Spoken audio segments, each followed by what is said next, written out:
Hello friends, आज मैं आपके साथ एक और लेसन प्लान शेयर करने जा रहा हूँ। ये लेसन प्लान मैंने एक्टिविटी बेस्ड बनाया हुआ है और बहुत ही अच्छा लेसन प्लान है ये।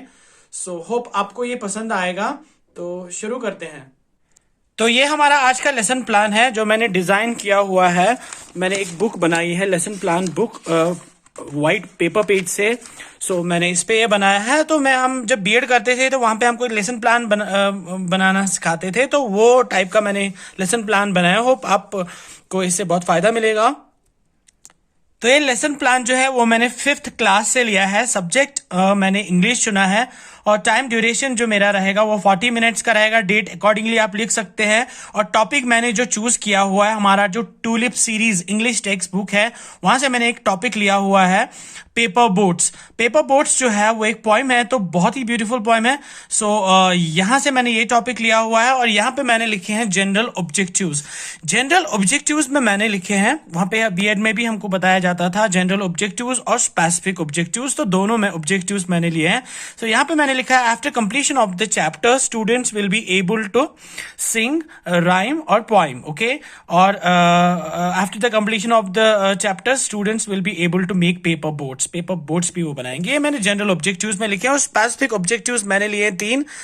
यहाँ पे भी मैंने लिखा है after the completion of the chapter students will be able to read और sing the poem, stanzas, words properly and understand the theme of the poem। तो दूसरा मैंने लिखा है student will be able to make at least 10 sentences about himself। और यहाँ पे मैंने तीसरा लिखा है student will be able to write or send a short message to his friend। तो यहाँ पे मैंने ये specific objectives रहेंगे ये poem को पढ़ाने में। मैंने जनरल और स्पेसिफिक ऑब्जेक्टिव्स लिए हुआ है। तो जब हम आगे बढ़ते हैं तो जल्दी जल्दी से मैं बता देता हूं। तो यहाँ पे मैंने लिखा है प्रीवियस नॉलेज। प्रीवियस नॉलेज में जो है मैंने कुछ क्वेश्चंस लिखे हुए हैं, कुछ स्टेटमेंट्स लिखे हुए हैं जो हमको बीएड में भी बताया जाता था, तो वो मैंने ट्राई किया हुआ है। पहला जो मैंने लिखा, बेटा जब हम क्लासरूम में बच्चे को क्वेश्चंस पूछते हैं, do you like making different things out of paper, if yes mention the things. Previous knowledge हम ये चेक करते हैं, मैंने लिखा है यहाँ पे प्रीवियस नॉलेज। बेटा क्या आप पेपर्स की कुछ चीजें बनाते हो? अगर बनाते हो तो कौन सी चीजें बनाते हो, ये आपको पूछते हैं बच्चे को। बेटा if you have to send a message very urgently what will you do? अगर आपको जल्दी जल्दी से मैसेज किसी को भेजनी होगी तो आप क्या करेंगे? तो वो कंटिन्यूटी मैंने यहाँ पे लिखा है। ये मैंने सेट इंडक्शन जो हम करते हैं बच्चे को एंगेज करने के लिए, बच्चे को मोटिवेट करने के लिए, तो वो यहाँ पे मैंने मेंशन किया हुआ है। तीसरे क्वेश्चन में लिखा है I will show you some pictures. बेटा What do you see in the picture? Using TLM teaching devices में इस्तेमाल करूंगा। TLM टीचिंग लर्निंग मटेरियल में इस्तेमाल यहाँ पे करूंगा। जैसे मैंने यहाँ पे टीचिंग लर्निंग मटेरियल आपके लिए बनाया है, यहाँ पे ये मैं बना सकता हूँ मीन्स ऑफ कम्युनिकेशन, जैसे लेटर खाता है, ईमेल है, टेक्स्ट है, व्हाट्सएप है, सोशल मीडिया है, मोबाइल फोन है। तो यहाँ पे एक आदमी है, ये मैसेज भेजता है यहाँ से दूसरे आदमी को, तो ये कैसे भेजेगा? तो ऐसे क्वेश्चन ऐसे मैं यहाँ पे टीचिंग एड दिखा सकता हूँ बच्चे को। यहाँ पे नेक्स्ट क्वेश्चन में क्या बोलूंगा मैं, डू यू नो बेटा in olden days people use pigeons, letters, people to send message, and today I will tell you about a child who use a unique thing to send message. You want to know what's that thing?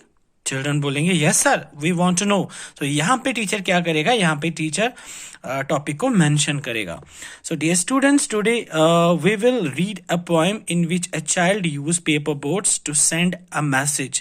He describes paper boats. So dear students, today our topic is paper boats. तो यहाँ पे teacher जो है वो topic को announce करेगा। यहाँ पे ये सेट इंडक्शन भी हो गया। तो उसके बाद यहाँ पे मैंने लिखा है ये लेसन प्लान में teaching ads, TLM teaching learning material.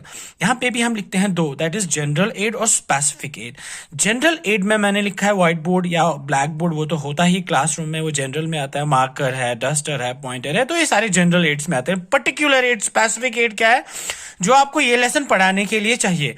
जैसे मुझे चार्ट पेपर चाहिए, जैसे मुझे व्हाइट पेपर शीट्स चाहिए जो जिससे मैं पेपर बोट्स बनाऊंगा, कलर शीट्स मुझे चाहिए फॉर मेकिंग पेपर बोट्स। जैसे मैंने यहाँ पे पेपर बोट बनाई है, जैसे मैंने इसको लिखा है पेपर बोट्स, क्राफ्ट में भी आता है, पेपर फोल्डिंग में भी आता है। आप देखते हैं कलर्ड ये पिस्टल शीट्स है, तो उससे मैंने ये पेपर बोट बनाई है, ये मैंने यहाँ पे चिपकाया है।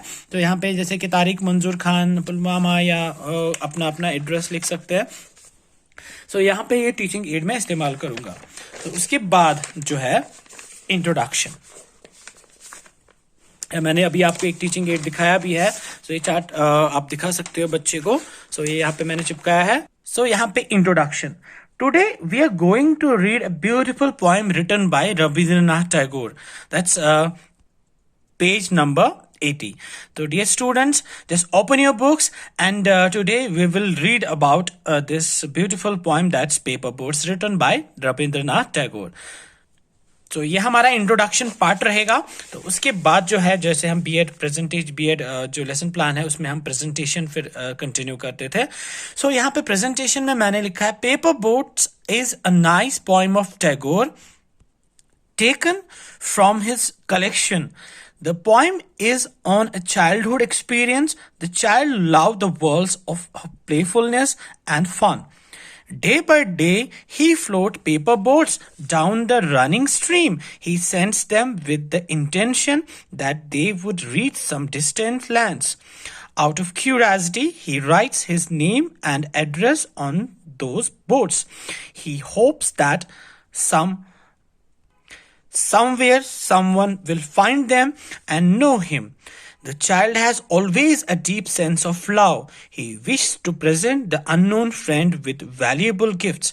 So he loads his boats with flowers from his garden. He hopes that the boat will carry the flowers safely to the distant land in the night. He imagines that he has a friend in the sky. He is thinking that the other child sends white clouds down the air to compete with his boats. At night, he sees dreams in his sleep. He dreams about his paper boats. In the dream, he is happy to know that angels are sailing in his boats. Thus, the poem shows to Tagore's keen insight in the child's mind. So यहाँ पे मैंने ये presentation लिखा है। तो आप इसको English to indirect method भी से भी पढ़ा सकते हो। अगर आपका बच्चा बहुत अच्छा है तो आप इसको ट्रांसलेट मेथड भी इस्तेमाल कर सकते हो, अपनी मदर टंग में भी बता सकते हो, या और कोई भी लैंग्वेज में भी जो वो अंडरस्टैंड करता है सो उससे भी बता सकते हो। सो इंग्लिश जब हम लैंग्वेज पढ़ाते हैं तो लैंग्वेज का मेन मकसद है कि हम इसको इंग्लिश टू इंग्लिश ही समझाएं। सो बेटर यही रहता है, लेकिन कभी कभार हम डायरेक्ट मेथड भी इस्तेमाल करते हैं जिससे कि बच्चे को ज़्यादा ये अंडरस्टैंडिंग हो जाता है। सो यहाँ पे मैं इसकी मीनिंग नहीं बताता हूँ। होप आप तो बड़े हैं, आप टीचर्स को ये पता होगा। तो ये प्रेजेंटेशन में तो उसके बाद मैंने लिखा है यहाँ पे blackboard summary difficult words. So यहाँ पे मैं ब्लैक बोर्ड जैसे मैंने बनाया है ऐसे आप बना सकते हो। तो ब्लैक बोर्ड समरी का मतलब है ब्लैक बोर्ड पे ही आपको डिफिकल्ट वर्ड्स जो भी आपको पोएम में मिलेंगे, मैं आपको अभी पोएम भी दिखाता हूँ। सो वो पोएम से डिफिकल्ट वर्ड्स आपको निकालने हैं और आपको ब्लैक बोर्ड पे वो लिखने हैं ताकि बच्चे को ये डिफिकल्ट वर्ड समझ आ जाए कि ये क्या है। जैसे मैंने यहाँ पे लिखा है स्ट्रीम। स्ट्रीम का मतलब है body of moving water confined to banks. Okay, so जो नेक्स्ट हमारा है दैट्स बल्जिंग द शेप और motion of something that bulge and the middle of the night, 12 o'clock night. Next है shuli flowers, night flowering, jasmine, fragrant flower, lading, that's shipment or cargo, that's done to begin brighten with daylight. So ये difficult words है जो हम बच्चे को black board पे लिखाएंगे जिससे कि उनको difficult words की मीनिंग पता चलेगी और वो अपने नोटबुक पे वो कॉपी भी करेंगे। नेक्स्ट जो हमारा है दैट इज पोएम, ये वही पोएम है जो हमारे बुक में लिखी है। ये मैंने हाफ ही लिया है, हाफ ही का प्रेजेंटेशन बनाया और नेक्स्ट हाफ का हम दूसरे लेसन प्लान में वो इसका जिक्र करेंगे। तो समरी हमारा फुल है।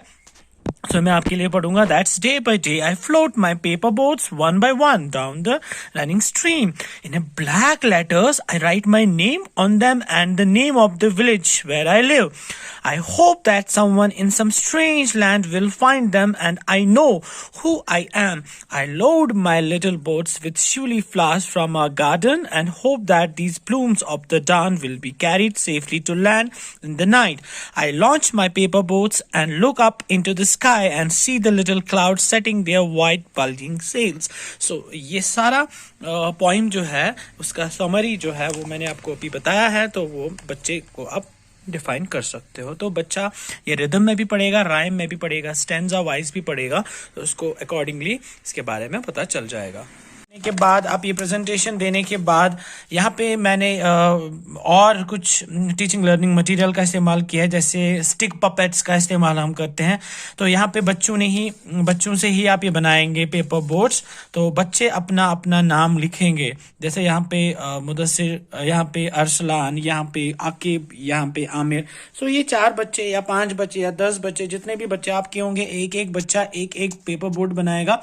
जैसे यहाँ पे पॉइंट ने बताया कि जब मैं छोटा था मैं पेपर बोर्ड्स बनाता था, फिर मैं उसका अपना नाम लिखता था, फिर मैं उसको सेल करता था, फिर मैं इसको स्ट्रीम में डालता था, तो मुझे यकीन था कि कोई ना कोई उसको उठाएगा। तो वैसे आप ये एक्टिविटी यहाँ पे कर सकते हैं। एक्टिविटी क्या है? Sailing boat activity. Sailing boat activity में सब बच्चे जाएंगे, स्ट्रीम पे जाएंगे, अपना अपना नाम लिखेंगे और स्ट्रीम में डालेंगे, ताकि फिर जब बोट चलने लगेगी तो वो दौड़ लगाएंगे, फिर जिसकी पहले पहुंचेगी, या वो भी ऐसे इमेजिन कर सकते हैं कि कोई ना कोई तो ये हमारी बोट उठाएगा और हमारा नाम पड़ेगा कि किसने ये बोट बनाई है। सो एक्टिविटी बहुत फन होता है। सो इससे बच्चे की क्रिएटिविटी बढ़ जाती है और बच्चे की लैंग्वेज डेवलपमेंट भी बढ़ जाती है, क्योंकि वो बोलता भी है, सेंटेंस बनाएगा। सो इस स्टिक पपेट्स का इस्तेमाल आप कर सकते हो, एक्टिविटी का इस्तेमाल आप कर सकते हो। जैसे यहाँ पे मैंने लिखा है रिकैप्चुलेशन।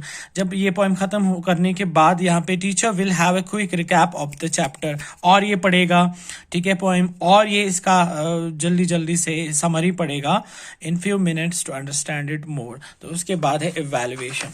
इवैल्यूएशन ये बच्चा यहाँ पे 2-4 क्वेश्चंस, 5 क्वेश्चंस बताएगा, जिससे कि बच्चे की असेसमेंट होगी। दैट इज, मैंने लिखा है पहला, हु इज द पोइट और राइटर ऑफ दिस पोएम। बेटा कौन है, किसने लिखी है, मैंने ये मेंशन किया हुआ है। ये मैं जल्दी जल्दी से बता देता हूँ, लेकिन जब आप क्लास में जाएंगे ये लेसन प्लान को लेके, तो आप इसको डिटेल में पढ़ाएंगे। So who did a child use to send a message, किसको मैसेज उसने भेजा। What did he load his boat with, उसने अपने बोट में क्या डाला था, कुछ फ्लावर्स डाले थे, तो कौन से फ्लावर्स थे वो। What did the child road on his boat, तो उसने अपने बोट पे क्या लिखा था, ठीक है, वो बोलेगा नाम लिखा था सर, उसने अपनी बोट में शूली फ्लावर्स डाले थे, उसने मैसेज भेजी थी। सो इवैल्यूएशन यहाँ पे, जब आप अच्छे से ये पढ़ाओगे तो अच्छे से इवैल्यूएशन, अच्छी से असेसमेंट भी होगी। तो उसके बाद जो है होम असाइनमेंट, बेटा do make 5 paper boards at home and right 5 different sentences on them about yourself. तो यहाँ पे मैंने लिखाया था ऑब्जेक्टिव में कि बच्चा सेंटेंस भी लिखेगा अपने बारे में, वो भी एक ऑब्जेक्टिव था यहाँ पे। तो यहाँ पे हम इसको ऑब्जेक्टिव भी कवर हो जाएगा। बेटा आप 5 पेपर बोर्ड्स बनाओ घर में, तो उस पर आप अपने 5 सेंटेंसेस, जैसे I am a boy, my name is digest, तो 5 सेंटेंसेस पे, 5 बोर्ड्स पे 5 सेंटेंसेस आप लिखोगे घर में, और कल मैं चेक करूंगा बेटा। We will meet tomorrow with another topic. Take care बेटा, हम कल मिलेंगे एक और टॉपिक के साथ। सो मैं आपको कुछ यहाँ पे पेपर शीट्स भी दे रहा हूँ, जैसे आप बच्चों को ये पिस्टल शीट्स देंगे या ये ग्लेजिंग शीट्स देंगे, तो जिससे कि वो घर में पेपर बोट्स बनाएंगे, कलर्ड पेपर बोट्स। अगर उसके आपके पास एक ग्लेजिंग शीट्स नहीं है तो आप उसको वाइट पेपर शीट्स भी, या आप उनको बोलेंगे कि घर में न्यूज़पेपर जो आपको मिलेंगे तो उसके भी आप बना सकते हो, या वाइट पेपर शीट्स आप दे सकते हो, उसके वो पेपर बोट्स आपको बना के देंगे। वो डेफिनेटली बनाएंगे और बहुत ही एंजॉय करेंगे। तो ये हमारा लेसन, आज का लेसन प्लान है।